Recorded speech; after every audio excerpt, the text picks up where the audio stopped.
ऐसी रामनवमी, ऐसी तैयारी जब सूर्य देव खुद मस्तक पर तिलक करते हैं, ये अयोध्या कितनी बदली नजर आती है, कितनी रौनक यहाँ नजर आती है।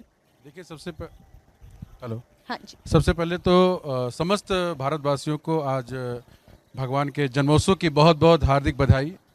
ये 528 साल बाद ये समय आया है, अयोध्या नहीं समस्त विश्व के लिए। और आज अयोध्या बहुत ही बदली हुई है, जैसा त्रेता में देखा गया और 89 से आंदोलन चला। आंदोलन के बाद जो अयोध्या बदली है तो एक नए इतिहास को लिखने की तरफ अग्रसर हो रही है। जी बताएं। आप जिस इतिहास की बात कर रहे हैं वो इतिहास तो बीत गया, लेकिन अब एक वो है जो इतिहास लिखा जाएगा जिसकी आप चर्चा कर रहे हैं। एक भविष्य की बात मैं करना चाहती हूँ।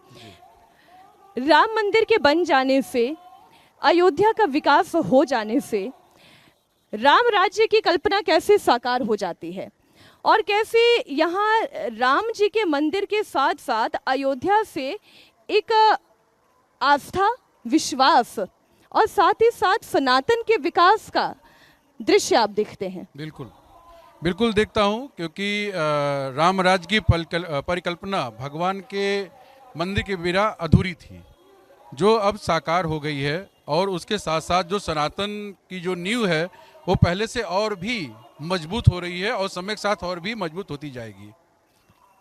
आपको भी ये लगता है कि एक मंदिर क्या बन जाने से सनातन की नींव मजबूत हो जाती है, जब आज की तारीख में भी सनातन को लेकर द्वेष भी है और कभी कभी विद्वेष भी है। हम राम मंदिर को एक मंदिर मानते ही क्यों हैं?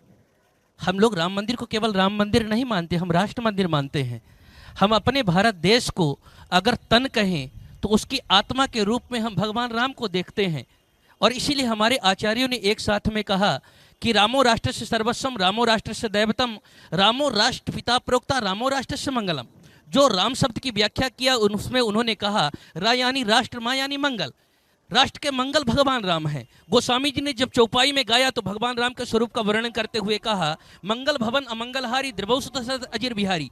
जब राम के विस्तृत चरित्र का वर्णन करना हुआ तब उन्होंने कहा न तद भविता राष्ट्रम यत्र रामो न भूपति। वह राष्ट्र नहीं है जिस राष्ट्र के राजा राम नहीं है। वनम तद भविता राष्ट्रम यत्र रामो निवस्यति। जिस वन में भगवान राम रहते हैं वह वन भी अवध बन जाता है। तो मैं निश्चित तौर पर कह सकता हूं कि राम मंदिर का निर्माण केवल एक मंदिर, पत्थर से बनने वाला मंदिर का निर्माण नहीं है, संपूर्ण राष्ट्र मंदिर का निर्माण है। और ये उस सपने को पूर्ण करता है जब 1947 में महात्मा गांधी ने जो नारा दिया था रघुपति राघव राजा राम पतित पावन सीताराम। उन्होंने किसी वनवासी राम का, किसी वन में भटकने वाले राम का कोई उपमा नहीं दिया, तो उन्होंने राजा राम की परिकल्पना की थी।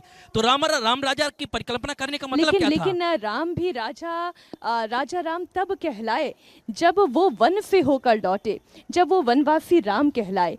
तो आपको आश्चर्य क्यों होना चाहिए? उस समय तो केवल 9 पंच चबरसाणी दंडकारण मां शीतला चीराजिन धरो धीरो रामो भक्त तापसा। उस समय तो नियत थी कि 14 वर्ष में भगवान राम वापिस आ जाएंगे।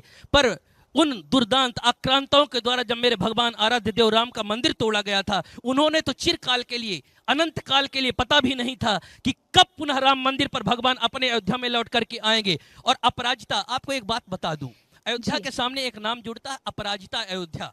इसको कोई आज तक पराजित नहीं कर सका। और ये उसी अपने इतिहास को दोहराई, इसी इतिहास को दोहरा करके, जैसा अभी आचार्य जी ने कहा कि लगभग 528 वर्षों बाद अपने इतिहास को दोहराते हुए अपराजिता अयोध्या ने पुनः अपराजिता होने का एक सबूत दे दिया। त्रेता युग का जो रामनवमी होगी वही कहीं न कहीं आज वही रामनवमी अयोध्या में मन रही है।